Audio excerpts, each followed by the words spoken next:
액션 let's go 저 건물을 찾으러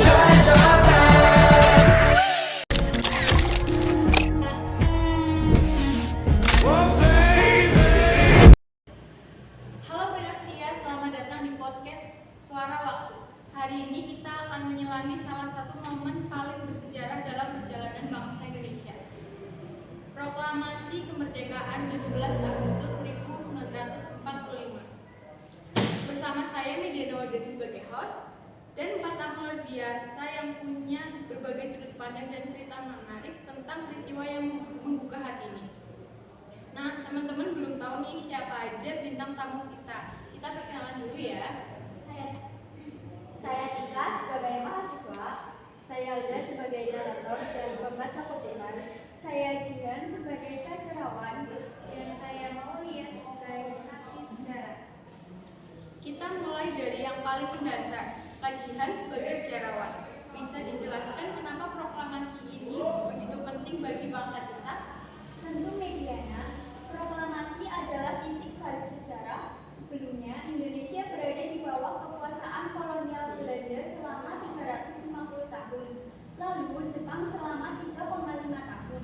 Dan pada 17 Agustus 1945, setelah Jepang menyerah kepada sekutu, proklamasi ini menandai kebangkitan bangsa Indonesia sebagai negara merdeka dan berdaulat.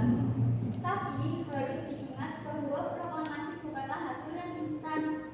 Prosesnya penuh perjuangan panjang, mulai dari perlawanan fisik, melawan penjajah hingga perundingan dan diplomasi yang langsung sampai detik-detik terakhir. Menarik banget. Dulu saya kira proklamasi itu seperti keputusan Bung Hatta, tapi ternyata banyak dinamika yang terjadi ya. Betul Tika, proklamasi itu bukan hanya keputusan dari satu pihak, ada banyak faktor yang mempengaruhi. Salah satunya adalah peran pemuda yang sangat besar. Pada bulan Agustus 1945, Jepang sudah sangat lemah setelah kekalahan dalam Perang Dunia II. Dan para pemuda Indonesia ingin memastikan bahwa Indonesia bisa segera merdeka tanpa campur tangan lebih lanjut dari Jepang.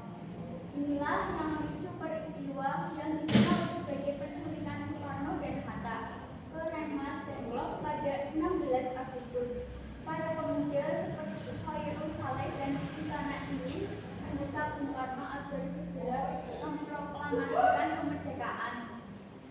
Rengas Dengklok 16 Agustus 1945.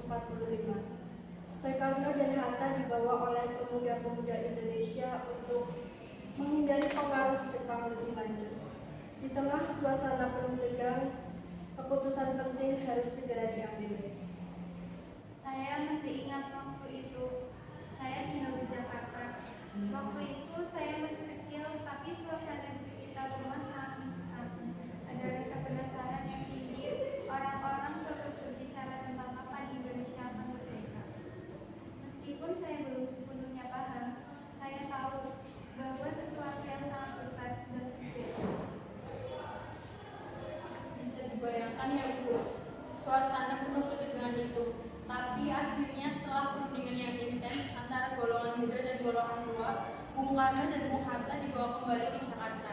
Dan proklamasi pun terjadi pada pagi hari tanggal 17 Agustus.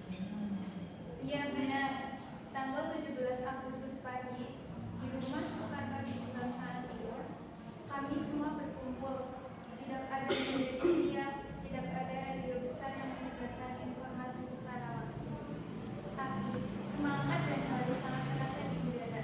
Waktu itu, saya melihat Soekarno berdiri di depan kami dalam wajah penuh keyakinan dan kebanggaan membacakan proklamasi. Itu, meskipun disampaikan dengan sederhana, sebenarnya memiliki makna yang sangat mendalam. Di balik teks yang sangat singkat, ada perjalanan panjang yang melibatkan banyak orang.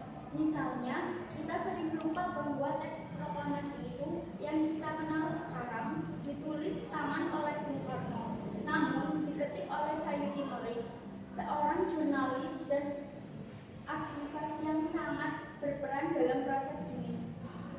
Jadi sebenarnya itu juga dalam bentuk kolaborasi antar berbagai pihak ya.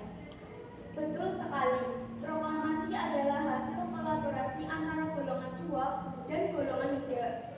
Seperti yang kita tahu, golongan muda dengan semangat revolusi mendesak agar proklamasi dilakukan secepatnya.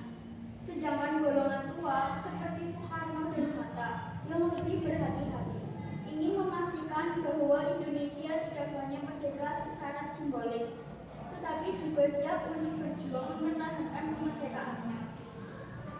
Kami bangsa Indonesia dengan ini menyatakan kemerdekaan Indonesia.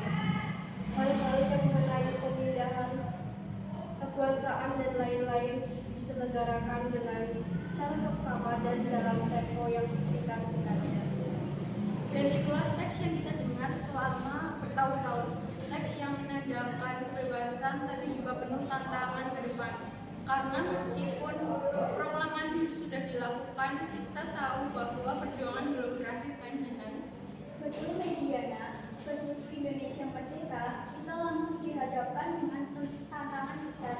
Salah satunya adalah mempertahankan kemerdekaan dari agresi militer Belanda yang berusaha kembali menguasai Indonesia. Itulah mengapa setelah proklamasi, kita harus melakukan perjuangan diplomasi dan perang yang panjang.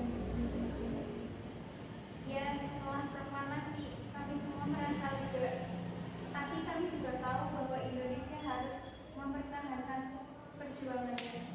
Saya masih ingat saat pasukan Belanda datang kembali ke Jakarta. Kami menyaksikan banyak orang yang rela berkorban untuk mempertahankan kemerdekaannya. Kalau dipikir-pikir, proklamasi itu bukan hanya sebuah pengumuman ya, tapi simbol dari semua juang yang tak pernah padam. Semua itu yang kami nikmati sekarang adalah hasil dari perjuangan para pahlawan yang terus berjuang. Betul, Tika. Sebagai generasi penerus, kita memiliki banyak tugas besar untuk mengisi kemerdekaan ini. Baik dalam bidang pendidikan, budaya, teknologi, hingga kerjasama antar bangsa. Kemerdekaan adalah tanggung jawab. Bangsa yang besar adalah bangsa yang menghargai jasa para pahlawannya. Insinyur Soekarno.